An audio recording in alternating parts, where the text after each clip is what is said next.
Let me introduce the fantastic Trevor Baylis. Oh, we are spit. so lucky to have him here. All right, I'm not going to say anything more. He's a great inventor, most famous and very deservedly so for inventing the Windup Radio, and I will say nothing more and hand over to Trevor. Right. Hey. Can you hear me? Yes. Goody, goody, goody. Right. Now, unfortunately, we can't use the screen, and there are some good gags on there, but there you are, that's the way it goes. Right. First of all, let me read something on the back of this excellent book. Here we go. Press the button. Here we go. It says here, the key to success is to risk thinking unconventional thoughts. Convention is the enemy of progress. As long as you've got slightly more perception than the average rat loaf, you can invent something. Right? No, it's true. Come on, I'll ask you guys and girls a question. How many of you have had a great idea, thought to yourself, well, it must have been done before? You do nothing about it, then a few months or years later see the damn thing in a shop window and say, God blimey, I thought of that. Come on. Oh, I think you're cheating. No, laughing and joking apart, that's what tends to happen. You know, let's see what we've got on here. I'm going to play a little game with you. What do you think I do for a living? Now, you've got to remember, I'm 75. Death is my next big event.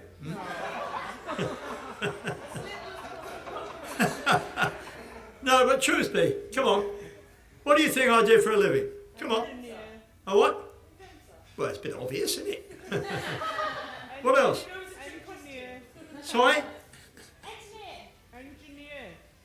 Yes. No, well, might surprise you. By the way, I was born in 1937, and during the war, every night was firework night. You understand me? And in fact, I didn't actually go to school because basically, well, we didn't know if the bombs might drop on the school. So I used to go off with my friends and swim in the Grand Union Canal, would you believe? I was brought up in Southall. So swimming actually became my first love, which was extraordinary because that led on to me doing what I really do like, gymnastics and so on. But I went to a secondary modern school in Southall where I was a B streamer in a B school. Now I used to go off at about 5:30 in the morning on my bike and cycle to the nearest swimming pool with my mates, and we used to swim. And then I'd go back to school, and then the late monitor would take my name, right? And then the headmaster would cane me, right? So basically it was swim, cane, educate, right? Swim, cane, educate. Now, what was extraordinary is I suddenly found myself swimming for Middlesex, Southern Counties, and then Great Britain. And of course it hit the local paper. And now the headmaster's going, cool, blimey, you know, because he's being very embarrassed by the fact that he was giving me a thrashing every day of the week. So in fact, swimming became really my first love. Let's see what happens when I do this. This led on to me doing gymnastics and many, many other things. Diving, high diving, comedy diving, and so on. Now, in 1959, as we did, I had to do my national service. And in I went, and I joined the Royal Sussex Regiment. This is the old type, which I'm very proud of. But they actually made me a physical training instructor. So for 2 years in Northern Ireland, it was to the wall bars, go, round my sweaty best, run, raise and lower, your next exercise, change, right? But I found myself having to swim for Imperial Services and the Army and so on and so forth. So in fact, my life really did change. In fact, I think all kids should do some form of national service. I grew up very, very quickly indeed. Any of you guys here did your national service? You're far too young, I'm sure. No, but honestly, I did things that I couldn't do, that Mum used to do. I had to sew my own socks, you know me, that sort of thing. I learnt so much in those 2 years, and I grew up very, very quickly. Anyway, when I came out, I thought it'd be rather neat to literally fire my heart. Incidentally, I've always believed that the most important thing is not necessarily about money. Right, if you don't work, you don't eat. But I think the important thing is to always follow your heart. Do what really gives you a buzz, what gives you, what really, really makes life groovy, Anyway, by the time I came out of the army, or prior to the time I went into the army, I'd left my secondary modern school and got a job in soil mechanics, which is a branch of civil engineering. And I did what they called HNCs in mechanical and structural engineering. And then when I came out of the army, still being swimming, I thought it'd be rather neat and quite groovy to actually combine engineering with swimming. And that led on to me having built my own swimming pool company called Shotline Swimming Pools. And I installed over 350 freestanding swimming pools in schools all over England and a part of the continent. So that really was my first love. I really did, get literally a charge out of that. And I did make a few quid. Anyway, move along. Now, this ironically led on to me doing many other things. I found myself, I used to show off in my swimming pool. I used to dive in it and plunge into it, bare back and all the business. And I was approached by somebody, and the next thing I did, I found myself as a stuntman of all places, because I used to do crazy diving off the high boards and all the rest of it into the tank. And I worked with people like Peter Cook, Dudley Moore, Dave Allen, Dave Nixon. These were famous names in my day. And we had a wow of a time. And so show business sort of came into my life at that time of life. And that was really, really, really fun. Anyway, that led on to me doing an underwater escape act in a Berlin circus at the Deutschlandhalle in Berlin, all right, where I was called Ramses II, right? And basically what happened is they used to rope me up, blindfold me, stick me in a sarcophagus, nail the lid on and drop me into 10 foot of water. And the idea was to come out and take my compliment, do you understand? Well, I did that twice a day for 18 days, but I made enough money, would you believe, doing that show to be actually able to buy a plot of land on the island where I live, which is called Eel Pie Island, and literally build the house of my dreams. It was an old tin shed which I knocked down. Now you've got to remember, by this time I was a structural engineer anyway because of the HNCs and things. And it was the most wonderful thing because I've always followed my heart. Now the first thing I did, because of the swimming, I built my house facing Ham Common, and I have an indoor swimming pool, but the soil I took out for the swimming pool I put in front of the house to stop the tide coming in through the window, as it were, right? And I got a hot tub, and you ask yourself now, what else do you want, Trev? It's really groovy, as they used to say in those days. No, but that's what it was all about. Always, as it were, following my heart, Right, what else have we got here? Now, yes. The other thing is too, without being too suggestive, when I was in the circus in Berlin at the Deutschlandhalle, I fell desperately in love with the most gorgeous Viennese girl, Gary Mayer, her name was. She lived at Johannesstrasse 225. She was an aerial ballet star. I mean, she was gorgeous. And I used to do my act, she'd do hers, and it was wonderful. But halfway through the show, she literally fell off the rope, hit the net, then hit the ring, and she died. And it broke my heart. I mean, it really did. There I am doing my act. I'm underwater, and I'm just thinking of her, But then, when I recovered, as it were, I thought to myself, disability is only a banana skin away. Why on earth do you do what you do? I suppose it's the adrenaline rush. We all do things that are crazy. But what it's done for me is, as a result of that, because I was explaining my problems, as it were, with a friend of mine on the island where I live, what I did, and I think that every student in the land at the age of about 10 onwards, right, I put my dominant hand in my pocket like that. My mate put a rope round me so I couldn't take my hand out of my pocket. And then I walked around for an hour to see what it was like to only have one arm. Honestly, all you guys should try this. you suddenly realise, how on earth do I take the top off a bottle? How do I turn the pages over, the wind's blowing? How do I get my glasses out and hold my book, you know? Suddenly you realise what disability is all about. Now, I want all the students to go through that humiliation, because it's an everybody wins situation. But that led on to me making a whole range of products, over 250 products for disabled people, called Orange Aids. These are things that could literally be retrofitted onto wheelchairs and to beds and so on and so forth. Now, when I was a child during the war, I couldn't write my name, but I could do the most amazing things with my Meccano set. How many of you guys and girls had a Meccano set? Now, I think Meccano should be brought back into the schools. Now look, I'm going to show you something.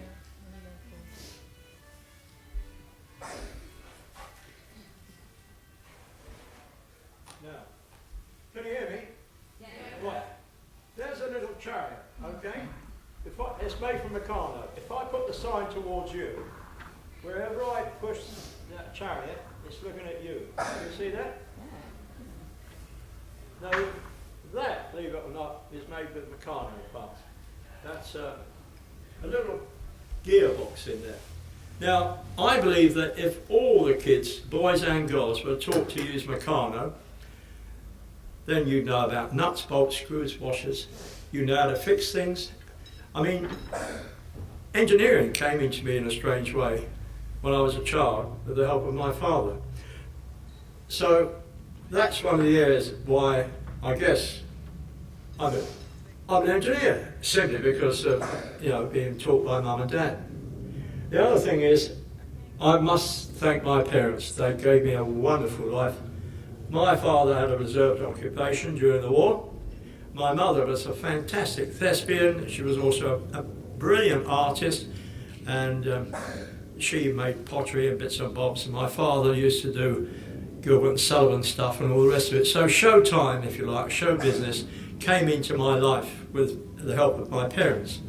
And that ironically helped me, because let's face it, most of us don't have all the skills we need to bring a product or idea to market.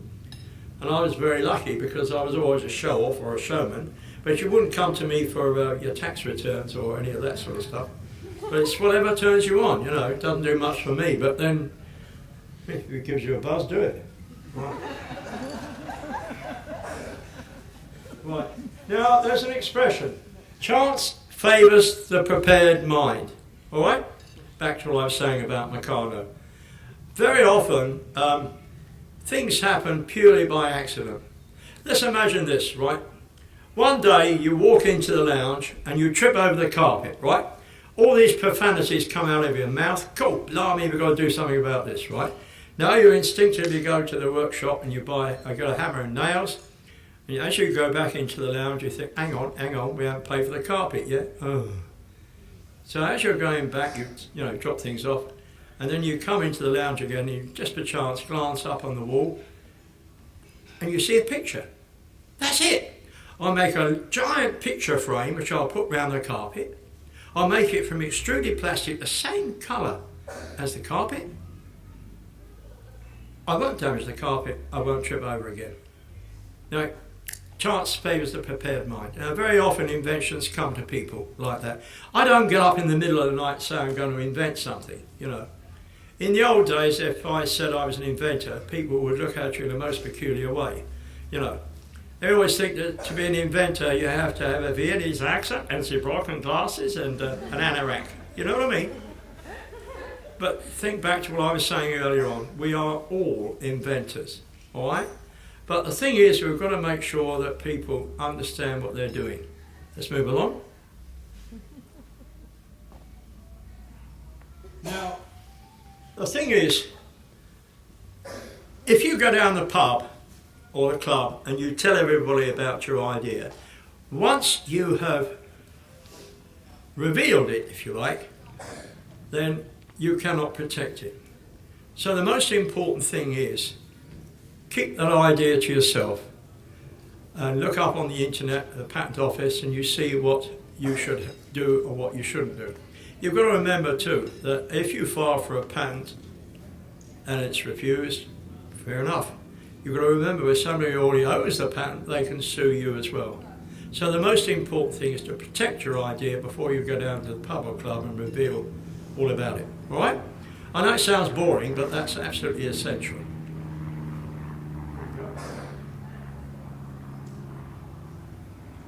Do I see the screen? I don't know.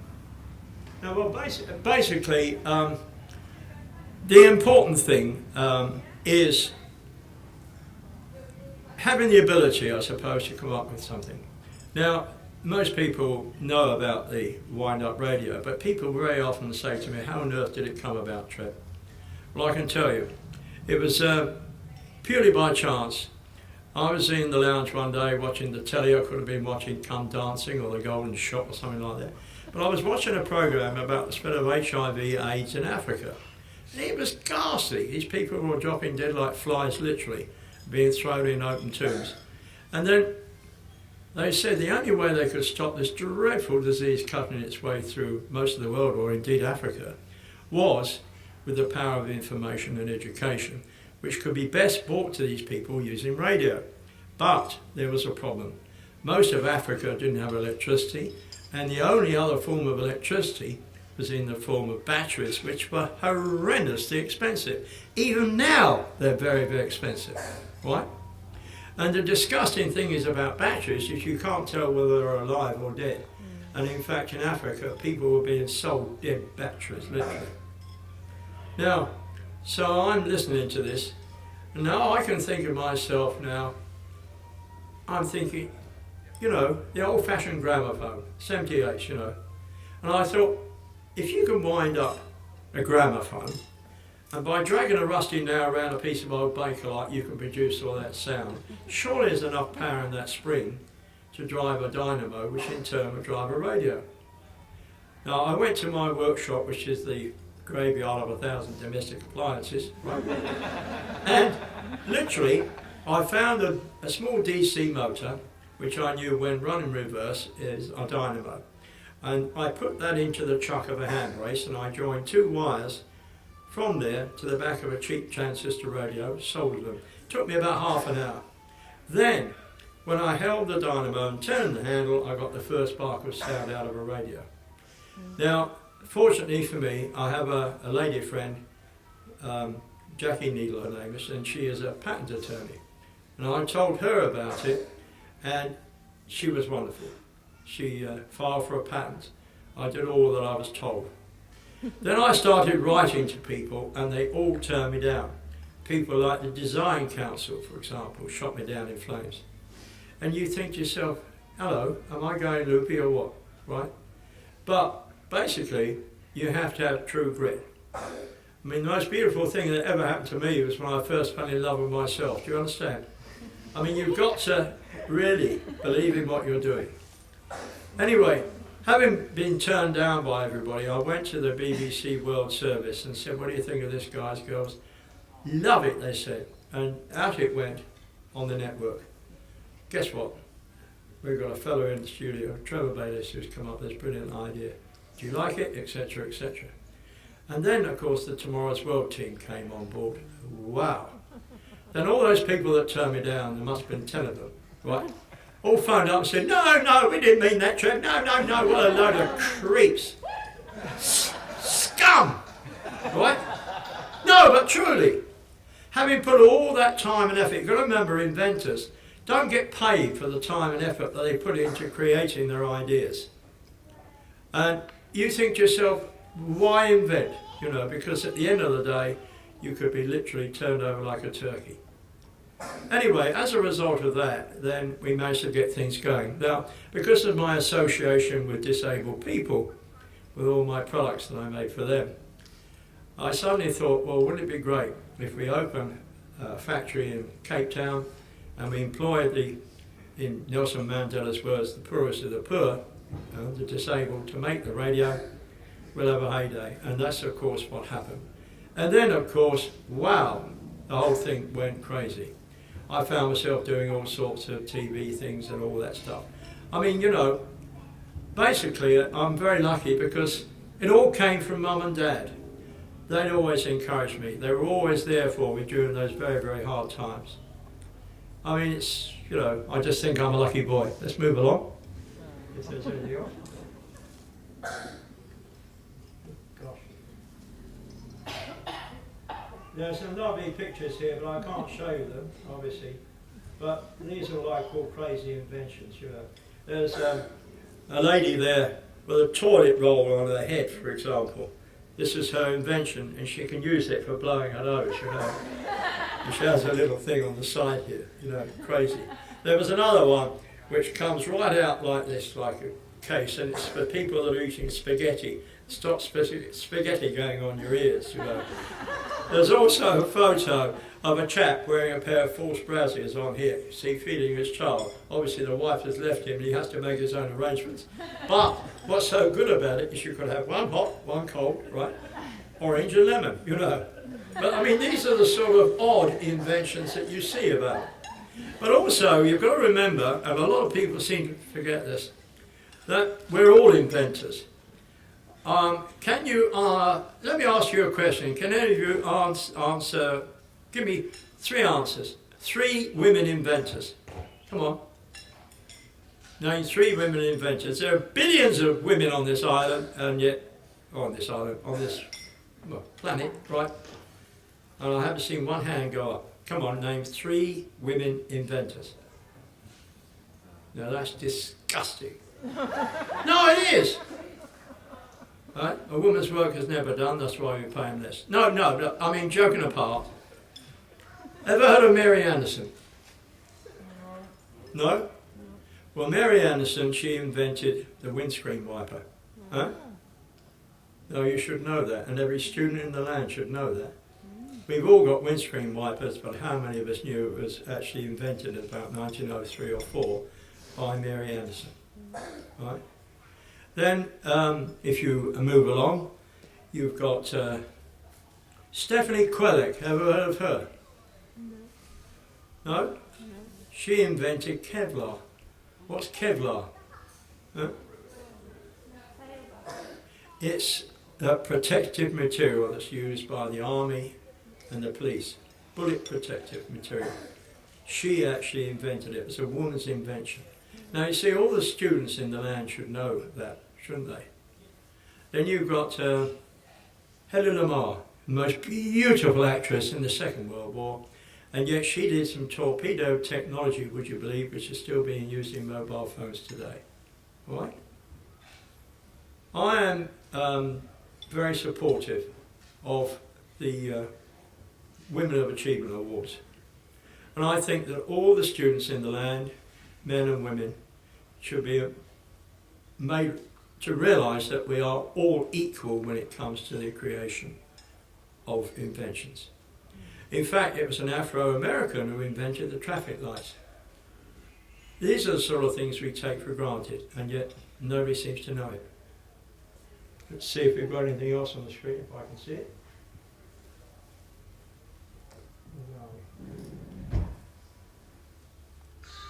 Oh, you might be able to hear this. I'd like to have a one-to-one. Can you hear that at all? The inventor of the jet engine. I'd ask him if he knew just how commercially successful it would turn out to be. See, Frank? What drove him to keep at it when the government ignored him for 10 years? What kept him going? Most of all, if I could have a one-to-one with Frank Whittle, I'd ask if he thought his success was worth all that struggle. Now, I was really, really honoured because somebody asked me who was my favourite inventor, and there was no doubt about it in my mind. Did you know that Frank Whittle was 21 in 1930 when he invented the jet engine? Huh? He went to the chief government scientist and they turned him down. He had to start his own company called Perchance. In the meantime, his patent was published, and guess what? The Germans had jet planes off the ground before us. Now, he was always my hero. If we listened to Frank Whittle, right, all those years ago, and had our brave Commonwealth pilots been flying jet planes and not Spitfires and Hurricanes, then World War II could have been World War I and a half. had we listened to 21-year-old Frank Whittle. When you consider how small the world is now, how dependent we are, flying from here to there, and how cheap comparatively it is. I looked it up on the internet to see how much it would cost for me to go first class by train up to the northern parts of Scotland, and guess what? A return was 350 quid, right? By aircraft, you could fly to probably New York and back for that. Or indeed, you can almost fly to Dublin from London for about 25 quid. I mean, that's what inventors can do. Frank Whittle, what a brilliant man. Just bear with me.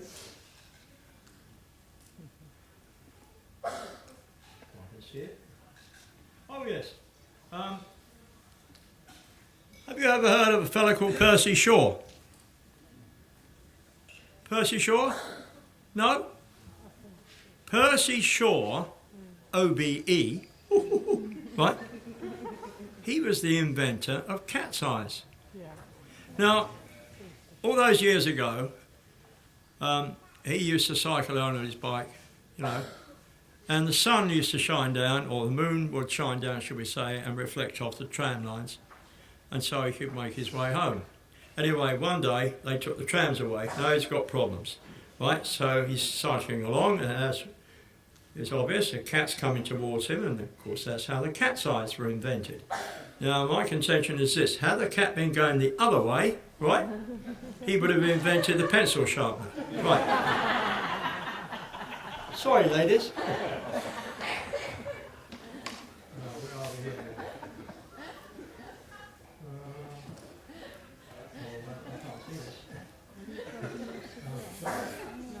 Yes, oh well. It would have been good if I could have read it, but I see here. Oh well, never mind. Anyway, move along. Sorry about this, but it was to know. Right.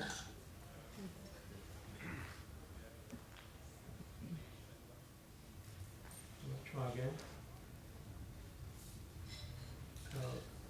We've got those things I showed you before, Mary Anderson. Told you how Clockwork Radio was created. Sorry about this. Terribly sorry. These are letters. You know, it's extraordinary how many people have been turned down. There's a list of people here, for example, you know, who were literally turned down. If I could read the screen here, you've got things like computers will never be of value to anybody, written by somebody, you know, all that sort of stuff. But, I mean, why I'm here, really, is simply because, obviously I would want to show you this thing here.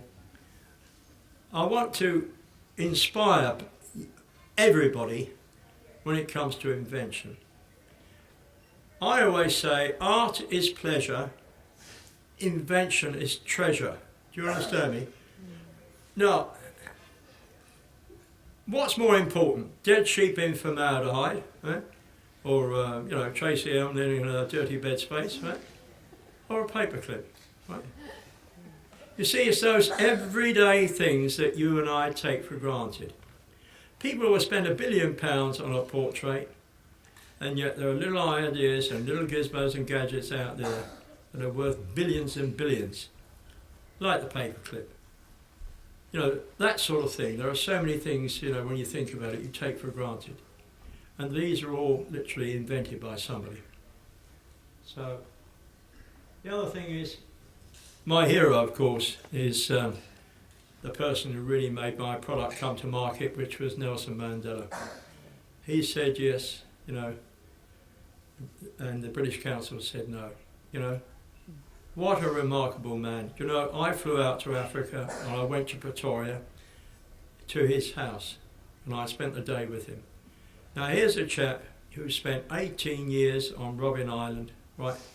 He could have hated every white man on this earth, and who would have blamed him? And there I was, sitting in there, and he was calling me Trev and I was calling him Nelson. What an amazing man. Without his support, I'm sure my radio would not have come to market. Very often, you know, it's in the name of a product. Patents can be horrendously expensive. I want to make sure that intellectual property is protected, becomes a white-collar crime. Look, if I was to steal your car, I could go to jail. But you might have spent 10,000 quid protecting your idea, and then some huge corporation nicks it. Where are you going to find £1 million a day to take them to court? If we had UK PLC behind us, then all of us would invent and do something about it. And the most important thing of all is that we could be then sort of protected. I mean, you know, I'm very proud to call myself an inventor, but you should be able to do exactly the same. Ironically, do you know, you have Bachelors of Art, Bachelor of Science, you could have a Bachelor of Invention. Bachelor of Invention. Now, let's imagine, for example, you file for a patent for something which is socially and commercially viable, which is then granted, okay? At the point where it's granted, you become a Bachelor of Invention, but there's a number after your name, and that can confirm that you own the patent, right? Stage 2, you become a master, and then stage 3, bump, bump, you become, a professor, or whatever, doctor, okay? Now, I believe if we handle it this way, and ironically, I want the world's first Bachelor of Invention to be, I think he's an 8-year-old boy. This little boy was 3, would you believe, when he was at home with his dad, who happened to be a patent attorney, right? Now, Dad was actually out in the garden, sweeping the lawn with a stick broom. Then he went to the shed and got a soft broom, and the little boy said, "Dad, why don't you strap the soft broom on the back of the stick broom? Then you wouldn't have to keep on going backwards and forwards to the shed." He filed for the patent, which has now been granted, and that patent stays with that 3-year-old boy for the next 20 years. So in other words, we are all inventors. I believe, honestly, that achievement is more important than qualification. Huh? No point in being a master chef if you can't fry an egg. Do you understand me? Down at the end of the day, it's really your talent, your enthusiasm and determination which pulls you through. Let's see where we're going. I think we're almost there.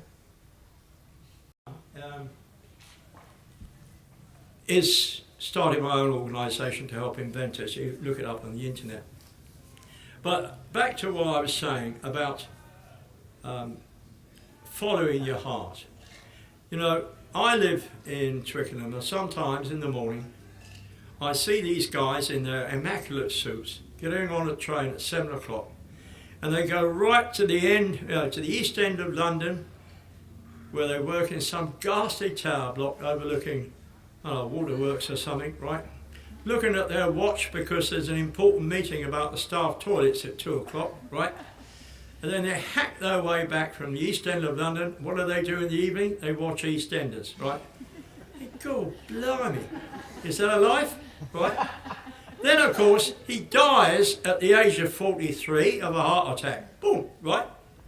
But he left £6.5 million to the cat's home. Woo! Why didn't he work in a cat's home? No, do you understand where I'm coming from? Look, I'm very, very grateful because I've had a life. Been there, done it, made some lovely friends, had some, well, look at me now, look. I'm almost on a Zimmer, and yet I'm in front of a lovely gang of people. I mean, it's so nice to be, like yesterday, I had a very, very good day. Heathrow Special Needs Farm, which is a fantastic organisation, enables disabled people to go and have a ride on a donkey or whatever, and they can stroke all the various creatures and so on. And I really had a really, really good day. And then, of course, it reflected on my time in the circus and my lady friend that I lost. And you realise just how lucky you are that you're not, crippled by some minor thing. Or some of the kiddies there, of course, are permanently damaged, It just makes you realize. Anyway, basically, what I'd like to say to you all is, best of luck, and thank you very, very much indeed for inviting me. As they say, Michael Caine said, I've been rich, I've been poor, rich is better. Not a lot of people know that. Thank you.